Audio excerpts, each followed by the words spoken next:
Buraxılış imtahanında iştirak edən 10 minə yaxın şagird qiymətlərinin araşdırılması üçün apellyasiyaya müraciət edib. Onlardan biri Veysəl Musibov adına Xırdalan şəhər 5 nömrəli tam orta məktəbin 11-ci sinif şagirdi Cavid Nəzərlidir. O, birinci ixtisas qrupu üzrə hazırlaşır və məqsədi ADA Universitetində təhsil almaqdır.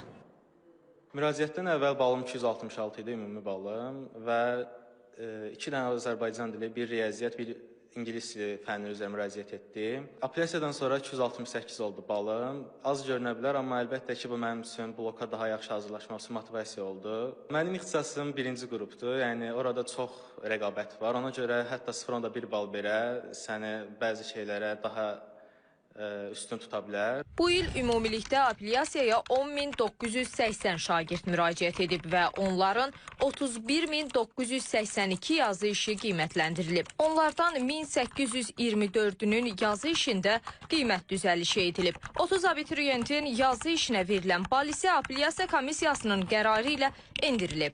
Yerdəyişmə halları ilə bağlı 553, xəttin çətin oxunması halları ilə bağlı 9, çərçivədən kənara çıxma halları ilə bağlı 5 nəfər qeydə alınıb. Bəzən görürsünüz, abituriyentlərin xəttini oxumaq mümkün olmadıqda da onunla bağlı apellyasiya müraciət edilir. Təbii ki, abituriyent əvvəldən də onlara bir təlimatla bildirilir ki, abituriyentlər öz cavab kartlarına cavab verəndə oxunaqlıq vəziyyətdə həmin sualların cavabını yazmalıdır. Və eyni zamanda təbii ki, burada artıq sualların səhv yoxlanması ilə bağlı markerlərin belə deyək, fəaliyyəti də qiymətləndirilir və Dövlət İmtahan Mərkəzi həmin markerlərin artıq növbəti imtahanlarda sualların yoxlanılmasında təbii ki, onların belə deyək, əməyindən istifadə etməyə bilər. Məsələ ilə bağlı Dövlət İmtahan Mərkəzindən bildirildi ki, edilən bütün müraciətlər araşdırılıb.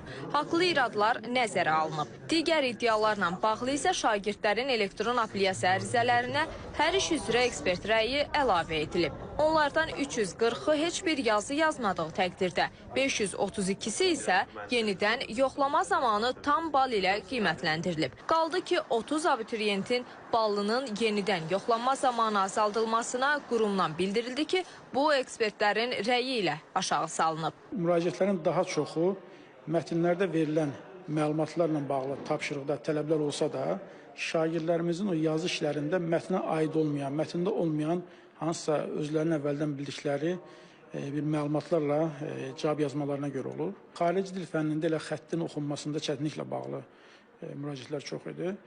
Riyaziyyat fənnində isə ən çox rast gələn hallardan biri şagirdlərimizin müəyyən bir hissəsi tapşırıqları cavablandırarkən, həllini yazarkən həll yazmayıb birbaşa cavab yazırlar. Yəni, sanki bir qapalı tapşırıq kimi, kodlaşılan tapşırıq kimi, amma burada belə deyil. Burada mütləq həllin bütün mərhələlərə yazılmalıdır. Bu tələb var. Həm elanda var, yaddaş kitabçasında var, cavab verəyin özündə yazışın üstündə var və s. Və yaxud da həllin yalnız bir mərhələsini yazıb, digər mərhələlərini yazmayıb. Bu da artıq 3/1 balla qiymətləndirilib. Onu da qeyd edək ki, şagirdlər artıq elektron apellyasiya ərizələrinə daxil olaraq komissiyanın qərarları ilə tanış ola bilərlər. Ləman Abbaslı, Nizami Qurbanov, İTV Xəbər.